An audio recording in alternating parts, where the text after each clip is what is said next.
Hi, welcome to ആലോജിക്. ആലോചിക്കൂ.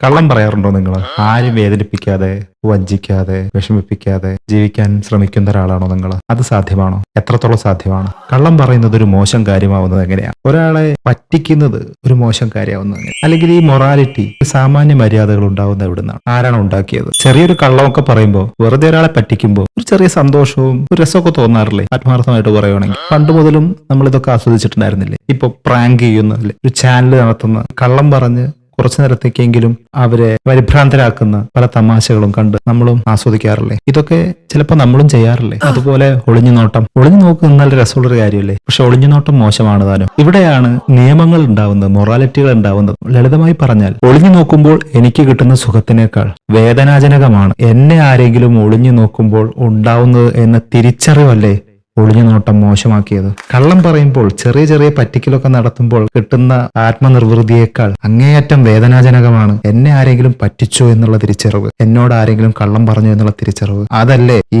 കള്ളവും വഞ്ചനയും ഒക്കെ മോശമാക്കിയത്. ഈ ലോജിക്ക് എല്ലായിടത്തും അപ്ലിക്കബിൾ അല്ലേ? തല്ലുന്നതിനും കൊല്ലുന്നതിനും എല്ലാം. തല്ലാനും നല്ല രസമല്ലേ? ഒരുത്തനെ കുരിച്ചു നിർത്തി മുതുകത്ത് പുടപുടവെന്ന് ഇടിക്കാൻ നല്ല സുഖം ഉണ്ടായിരിക്കും അല്ലേ? ആടി നമുക്കാണ് കൊള്ളുന്നെങ്കിലും അതല്ലേ ശരിക്കും ആരെയും ഉപദ്രവിക്കരുത് എന്ന ഒരു സാമാന്യ മര്യാദ ഉണ്ടാവാനുള്ള മൂല കാരണം. ആരെയും വേദനിപ്പിക്കാതെ നിങ്ങൾക്ക് ജീവിക്കാൻ കഴിയൂ. നിങ്ങൾ ഒന്നാമതെത്തുമ്പോൾ രണ്ടാമതെത്തുന്ന ആൾക്ക് സങ്കടം തോന്നും. അയാളെ വിഷമിപ്പിക്കാതിരിക്കാൻ നിങ്ങൾ ഒന്നാം സ്ഥാനം ത്യജിക്കൂ. അതാണ് ലോജിക്ക്.